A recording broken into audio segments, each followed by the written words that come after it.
Good day, everybody. This week we've been driving the latest generation or the new generation of the Toyota Tacoma. We have the 2024 TRD off-road, and well, it's been out a while, and I don't think there's been a debut of a new product that has got the loyalist either in one camp or the other camp, and we're going to dive right into that today. So this one is sitting right around $55,000. It's fully kitted out. Let's take a look, and I think it's that price that folks have been balking about a little bit on the new Tacoma. This one here is in blue crushed metallic. The entire color palette of Tacomas, there's another kind of orangey red out there, but other than that, they're all pretty muted. This is the color I would get. It's the only color I think I would like to live with for 20 years, which is kind of getting to one of the topics we're going to talk about today, and that's the longevity of the 2.4 liter turbo. Again, this has a very expensive premium package on it, $8,000. I'll go through some of those cool features, and then as far as all the pricing, we'll cover that out on the drive for the entire Tacoma lineup. But this is the one you want to get, this TRD off-road, if you're kind of want a Jeep, but you want a little bit more practicality than a Jeep, and you're not into the Gladiator. You're going to get some incredible. This thing out of the box is really ready to go off trail for you. Now this is in the full crew cab with the 4-door, and one of the luxury features you do get with that very expensive premium package for this 5-foot bed is this opening powered closing tailgate. You can either do it here, there's a button underneath on both sides, so it's pretty nice as far as being able to access it. With this 5-foot bed back here, we do have an AC power plug right here. I think it's about 400 watts. We have some USB-C here. Now you get plenty of ground clearance, 11 inches here. You also get plenty of room in these wheel wells for articulation, and this does have the extra TRD off-road suspension with the Bilstein shocks. We have about 31-inch wheels here. These Goodrich tires, pretty aggressive for off-trail or on-trail use, but out on the highway drive, you'll see that they're actually pretty quiet. These are very nice, livable. It's a pretty good compromise that Toyota has chosen there for a do-it-all truck tire. So a little peek in here into the back end of this. Get your frame rail right there. Let's just go ahead and hop up into the back. I will pull up this because both seats pull up and you do have storage. You do sort of have to snap this in place if you want to access that storage without the seat falling down. It's a little clunky, and then you just kind of very pragmatic, and there's solution space there for that. Now once you hop in the back of the Tacoma, legroom is not great, but headroom is good. And the other thing that I will mention while I'm back here is that the seats are really, really comfortable. You do have your 2 cup holders right here for your backseat passengers. My feet do kind of go up under there. I have both seats set for kind of a 5'7"-ish to 5'10"-ish driver and passenger, and you do have that AC powered air. 2 USB-Cs here. I'll go ahead and talk about the interior style. I love this interior. Living with this week, all the nooks and crannies, all the places to store things, it just works. All the buttons are big and beefy, as you can tell, so everything is just comes together really nice aesthetically. It looks rugged. Everything you touch, all the touch points are pretty nice, like this handle right here, nice and got some nice tactile feel to it. So yeah, big thumbs up for what Toyota has done to the interior, because it's immensely practical and it looks decent. Now for $56,000, I would like powered folding mirrors, but that's not going to be the case here. Let's go ahead and hop in the driver's seat here. So on the door pockets, you do, again, back to that great storage, you get 2 shelves. Not big, you know, you're not going to get big old, whatever, Stanley steamer cups or whatever, but you do have nice pockets there. You do have 3 auxiliary switches. I like where they're located. They're not like, hey man, look at me, I got aux switches up here on my dash. They're kind of low-key down here on the side. I can level my headlights if I'm pulling a trailer. I can turn on my bed lights there, AC function there. Yeah, very nice over here. Kind of a meaty steering wheel, kind of keeping that trend going with big old buttons and things. Oh, the seats, these are 8-way powered in this trim level. We do have height adjustable lumbar, and you can pretty much give yourself a back massage with these things. This is some of the most powerful pushing lumbar support I have come across. So excellent Toyota. These seats are very good. Just enough bolstering for, you know, holding you in place as you jump across your rocks. Back to this pretty functional interior. Here you do get this one does have the optional front sway bar, stabilizer bar disconnect. Highly recommend that. Again, if you're getting this to off-road. We do have a rear locker. Oh, and on this premium trim, you get all kinds of camera views. Oh, and you can change your truck color here. But if you are, this is multiple cameras on this truck here. As you can tell, I can just change these cameras. This is very nice if you are rock crawling. We do have auto climate down here. I love the buttons. You go up and down, turn your fan speed up, turn your fan speed down with these, so all good here. We do have heated steering wheel. It heats up pretty fast. It was really nice on this chilly morning. Heated and cooled seats on this with this premium package. We do have this sunroof here, which is, I like it. I think it kind of adds to the fun factor because it's a good percentage of the roof. It opens as wide as the hole pretty much, so that's kind of nice. And you do get this power rear. It's just not a big window, but it's nice that it opens power wise. I kind of like that. And with the sunroof open and that window open, really good breeze in here to cool it off. 2 USB-Cs down here, 12 volt, big glove box, big shelf storage. I love this red TRD button. You do have your nice visors, which just come in handy right now with that extension there. Now, as far as the all-wheel drive capability, this is where you change your driving modes. You just spin this wheel, Sport, Eco, just spin that wheel there. If I want to go into one of my all-wheel or four-wheel drive modes, I have to click this in and turn it. I'll go over to 4 high right there. Once I'm in 4 high, I can then start accessing my multi-terrain select. I think I got to get it in drive first.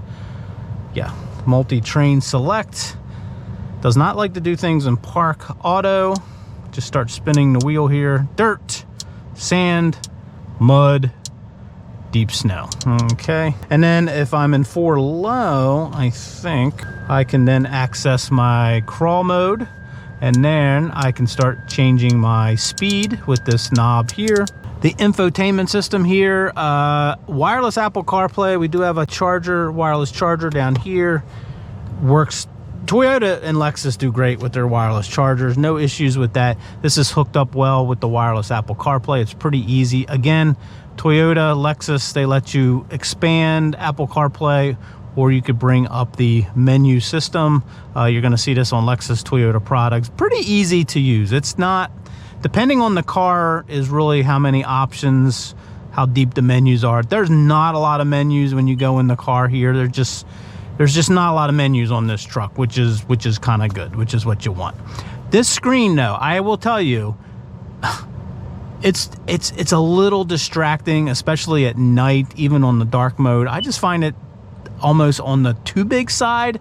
And then if you do not get this big screen, you're on the small side and you don't get the camera. So not a lot of choice there. I guess you'd get used to it, but at least everything's easy to touch. We do have the multi-speaker JBL super duper sound system in here with a little party trick here. You can take your sound with you. You always have this built-in speaker. When this stereo is playing, this is actually part of the sound system. I think it degrades from it a little bit. I'm not like an audiophile or anything, but I really like how this sounds. If you like drums, I don't know, there's a lot of separation in this system for instruments and drums, and you can really pick out individual instruments. And I've heard things in some of my favorite songs I haven't quite heard before in this system. It's pretty bassy, but it's very, very clear bassy. So big thumbs up. I just find that when I put this speaker back in here, I think it takes away from the sound a little bit. Big, sturdy, meaty shifter. We do have, we can manually shift this 8-speed transmission. But yeah, I do like the sturdy feel. Actually, it's not that sturdy. I do like the grabbing part, but once you start moving it around, it's a little wiggly. Oh, one other silly thing. Oh, well, not silly. It's actually kind of nice. We do have this rear view camera. We can take our mirror and turn it into that. If you got the bed full or you got a bunch of people on the back and you can't see. I didn't like these. If, you know, this is one of these things you just got to use a while, because when you're looking this way and you look over there, the depth of field is different, so your eyes have to change. The first couple times I've done that, it weirded me out, but after I've used it a little bit, I guess your brain's pretty amazing when it comes to your vision. It just kind of knows when I look at it to change my depth of field or my focus. And yeah, I've gotten used to it doing this over the past week.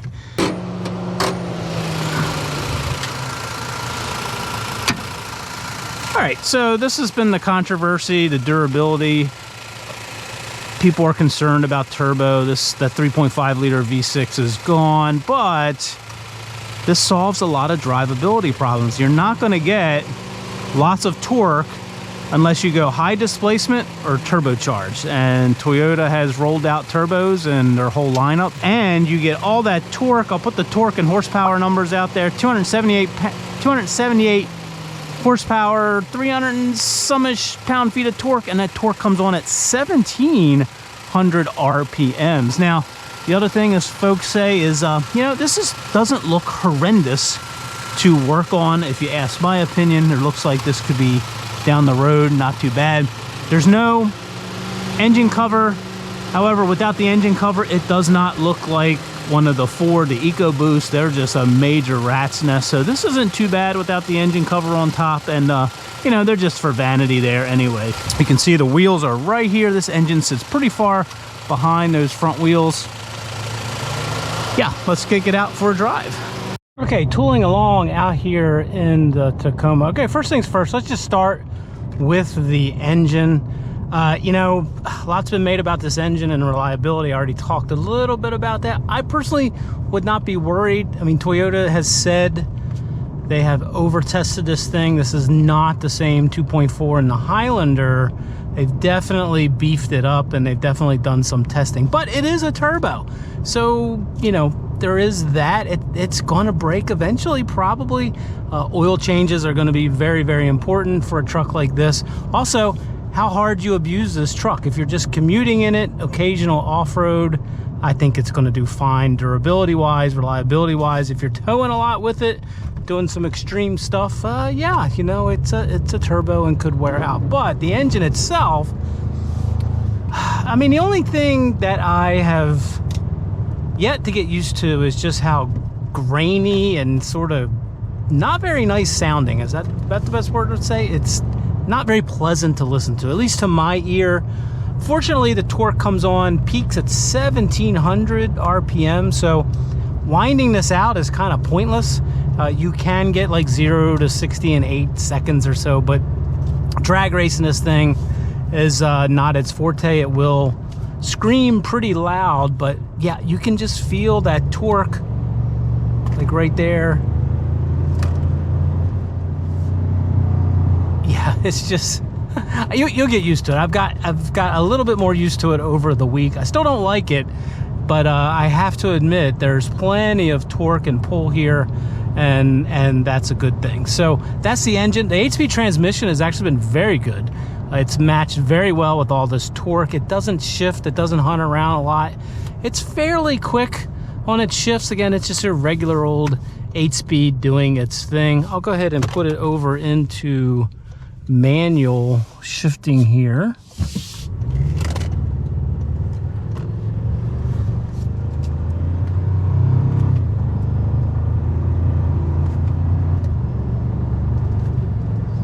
Yeah, it's fine. It's fine. You're not really going to do that too often anyway. But no issues with the transmission. Let's do a little bit of slow down and then accelerate. Oh, there we go. The boost comes on.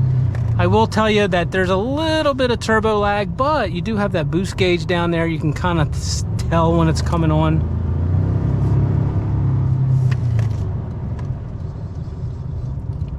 So overall, the way the engine performs, the way the transmission performs, I think is very good. I think it's actually pretty impressive. Like right now, the boost is building all the way up to 15 PSI.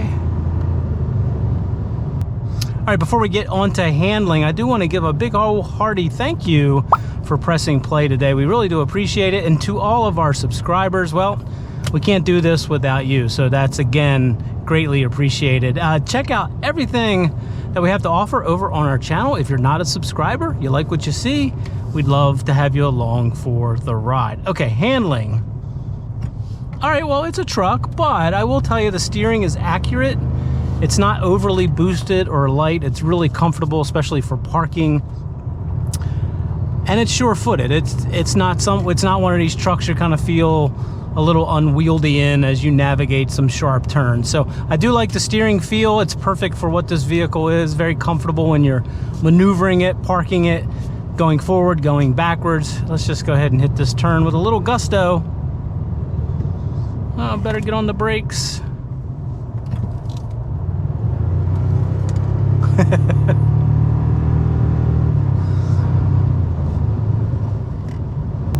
And speaking of the brakes, yeah, the steering's actually pretty quick. One of my favorite parts about this truck is the brake pedal feel. Yeah, excellent brake pedal feel. So brakes are probably the one thing about driving this car that I have really enjoyed. I can't say that they stop super powerfully, but at least the pedal feels good. It feels sure-footed as you're coming to a stop. Zoom, zoom, zoom. I'm trying not to dog this truck too much this week. I haven't done like 0 to 60, haven't done any full throttle. This truck's brand new, so it's kind of in its break-in phase right now. Ride quality, as you can imagine, over big bumps, undulations, it's very compliant suspension. I haven't found it to be bouncy at all. So yeah, I think given that 99% of the time this truck is going to be doing what I'm doing right now, it's not going to be climbing boulders and trudging through the mud. It's a very pleasant daily driver, and I can see where people just get these as their main car. You know, it does a lot of things, got a lot of utility, and it's not bad to drive. Now, as we work our way over to the highway, let's just talk about fuel economy. This is rated for 20 overall, I think 23 out on the highway. I don't know, I've been getting, well, don't ignore that 11.7 average because I just filled it up and haven't really gone very far. But over the week, I'd say 300 miles maybe, probably about 18 and a half. Now the 70 or so miles that I did have this out on the highway, it was showing 23.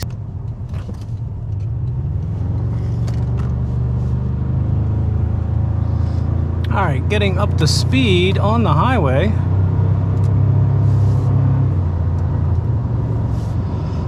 No issues there.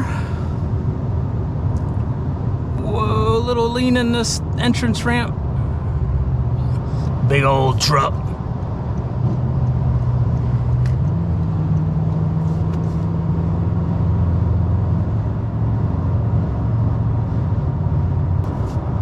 This is pretty quiet, and this is one of those places where I do like those all-terrain tires. They're really quiet out here on the highway, so doing pretty good. The only thing you're really getting is some wind buffeting. The motor settles down. Oof, 70, let's just get down to 70 here.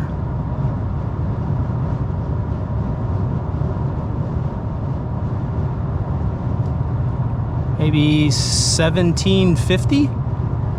Just chugging along, very diesel-y like. You can kind of feel the pull here. I'm at max torque at this 1700 RPM, so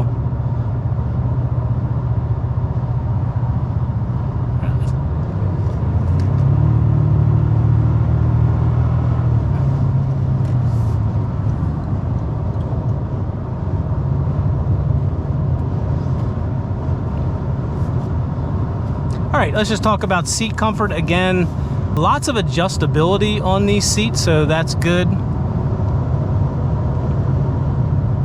You definitely can dial in a comfy seat location. We do have all the safety stuff here. We do have cruise control, which I can enable.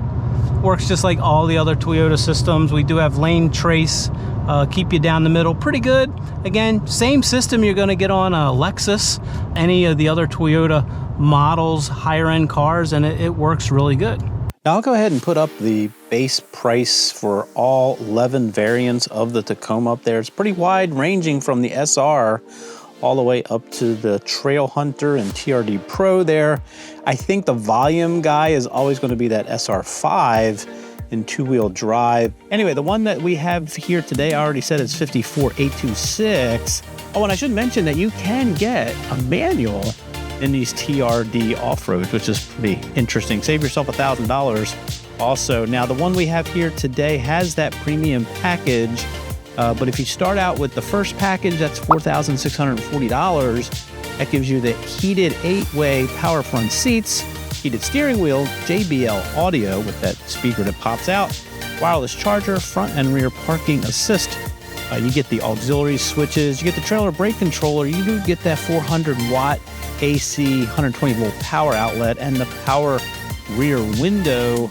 If you do the premium package, the one that we have here with $8,000 or so, that adds the ventilated front seats, a 14-inch audio multimedia, and the terrain monitor, the surround cameras, dual zone climate, pedestrian detection, this digital mirror I've already showed you, towing tech package, and that kind of silly powered tailgate. All right, guys, let's just take one more look. Got this blue Crush metallic. And definitely let us know what you think in the questions and comments below. Again, we'd love to hear from you. We'd love to hear your thoughts on the trucks in general, and especially this all new Tacoma. Well, anyway, thanks a lot for coming along today. We really do appreciate it. And as always, have a great day, morning or evening, wherever you may be.